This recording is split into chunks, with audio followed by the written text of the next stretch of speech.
What's up, guys? Lucas here, and today I'm going to be talking about the 2020-2021 NBA offseason. So in my past video, I talked about the New Orleans Pelicans, and today I'm going to be talking about the Washington Wizards. So if you like this content, please subscribe. And without further ado, let's get into it. So the Washington Wizards acquired Russell Westbrook by trade from Houston. They drafted Denny Advia 9th overall and Cassius Winston 53rd overall.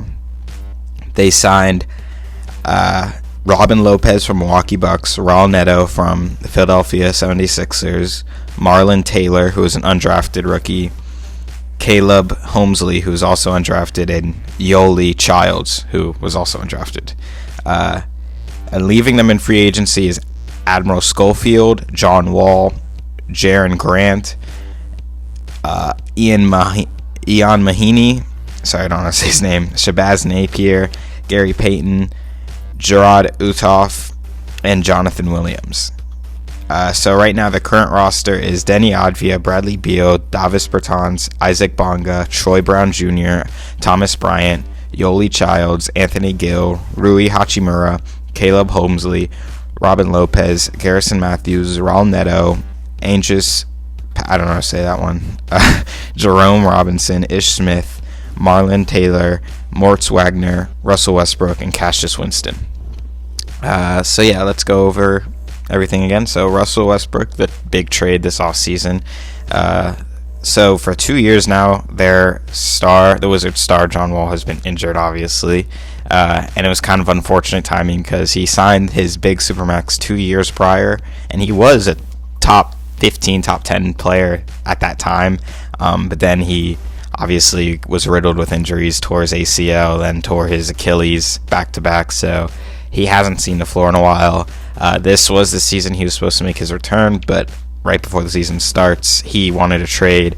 Russell Westbrook wanted to trade. Those are the only two players who were similar money-wise, so they made the trade. I already talked about the John Wall side of it for Houston.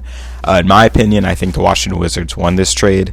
It's a tough trade because you're not really winning, I guess, because you're taking on a player that you're not going to love. Like, at best, this team is going to be, in my opinion, like a 5 to 4 seed in the East. They're not winning a championship with this core, which, I mean, it's not a huge deal because at least they're in the mix now. And for a team like Washington, they just want to be in the mix. But I feel like it's just you're going to be fun for a few years, and then you're going to have to trade Russell Westbrook or let him go.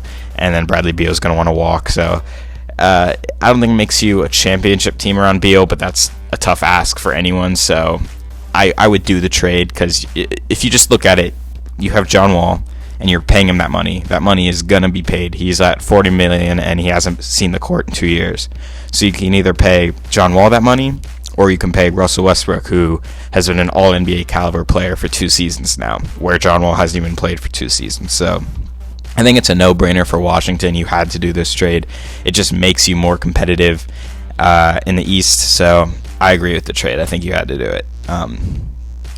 So their draft picks, Denny Advia, he was picked 9th overall. He was actually supposed to go in like the top 5. He was like the one player people felt slipped. He's definitely talented. He's from Israel, and he is very talented passing. He's big, kind of like a big point guard kind of guy. The only question is his shooting. He didn't shoot great from free throw line or 3, and that's kind of tough because if you look at this team's construction, all they really need from their wings is 3 and D, and if you look at all their wings, they don't really have that at any of them, so it's kind of tough. I think he's going to be a good player. I'm scared, though, that his development is going to be hurt with this team because he's not going to be allowed to do what he's good at. He's going to be asked to kind of just stand in the corner and shoot open threes, where he's a good ball handler and passer for his size. So it's going to be tough. I think he's going to have a tough rookie year because I just don't see him shooting well. But I think if he develops well, I think he could be a really nice piece because he's 6'9" and has guard abilities. So that's a nice thing to have. Cassius Winston, he was the 4-year guard at Michigan State. He seems like a very smart guard. Those guys are kind of hard to predict. Like, you get Malcolm Brogdon, who came in and was immediately helpful, just as like a savvy veteran point guard as a rookie. And then you have players like who's the guy on UNC, Marcus Page, and he was kind of a similar guy, and I'm a UNC fan, so I thought he was going to be a good player going in the NBA, but because it's just his savviness and shooting, but it didn't work out for him. So those guys are kind of hard to predict. So yeah, I think it could either go either way. You could be a little veteran point guard for them, or a nothing guy. And then their free agent signings, there's not a lot to look at. Raul Neto as a backup point guard. I think the biggest one is Robin Lopez. I guess they're gonna either him or Thomas Bryant are gonna be their starting center. I do like Robin Lopez. He's a very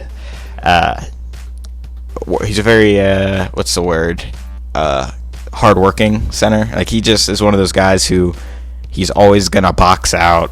He's always gonna just make the effort plays that you want your center to make, or you need a player like him on the floor. So I do like him.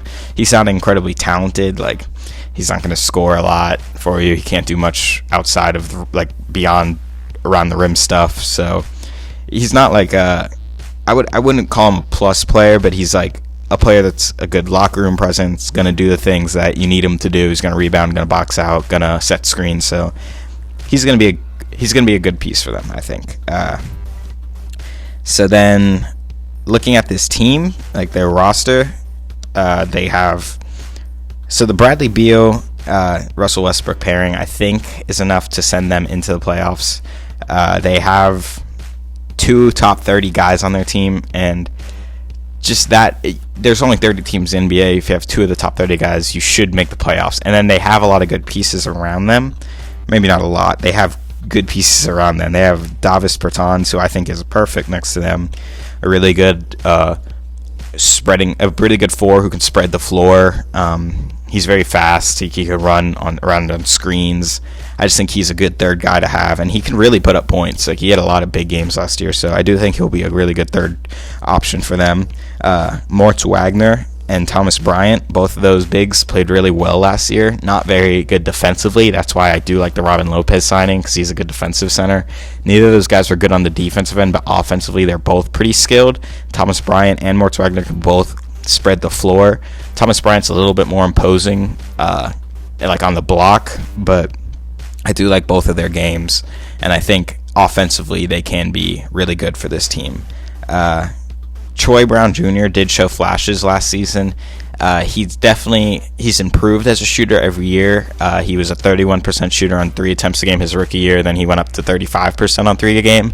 So not a huge jump, but if he can keep improving like that, he's probably going to get the starting role. Rui Hachimura, their top pick last year, he started out the year really well, and if you look at his stats, he looks good. Like, he averaged 13 and a half and 4 rebounds, but he only shot 28% on 2 attempts a game from 3, and he's more of an ISO scoring guy, a lot of mid-range, a lot of just around the rim stuff. He's not a very good shooter yet, especially catch and shoot, and the tough thing is that's really what they need from him, because with guys like Bradley Beal and Russell Westbrook, the ball is always going to be in one of their hands. I feel like you just have 2 guards who having the ball, and when your best 2 players are guards, all you really need around them are floor spacers. So I think it's going to be a little tough for Rui. I just don't see him playing well next to Russ and Bradley Beal, and I guess that's probably my main concern with this team. I do think outside of the wing, they have a really good team around Bradley Beal and Russell Westbrook, because you do have floor spacing with your 4 and 5 position in Moritz Wagner, Thomas Bryant, and then Davis Bertans. But at the 3, they have a lot of questions, because you have Denny Advia, who is kind of big for a 3 anyway, but he's not a shooter. You have Rory, who's not a shooter, and you have Troy Brown, who I think can be a shooter, but I don't think you want him to be your best shooting wing right now. So they do have a little bit of a question mark at that position, and none of those guys are really great defensively either. Those are just 3 young guys. So yeah, the wing is definitely their most questionable decision. I think if this team really wants to make a push this season, they could trade for a guy midway through the season, like a real wing, because I think that's going to be where the hole in their roster is. So yeah, I do see this team making the playoffs in the East. I think Russ and Bradley Beal are good enough to get them into the top 8. It just depends where. this team's going to land. Like, I could see them anywhere between 8 to 5 or 4. If they have a good season, I could see them as a 4 to 5 seed. But if they struggle defensively, which I could see, and that they never get that wing position set, then they could fall to like the 8th seed. So yeah, that's what I think of the Washington Wizards this season. If you agree or disagree, comment below what you think they're going to be. What do you think their players are going to be like this year? What do you think Russell and Beal are going to be like this year? So yeah, like and subscribe below, and I'll see you guys next time. Bye.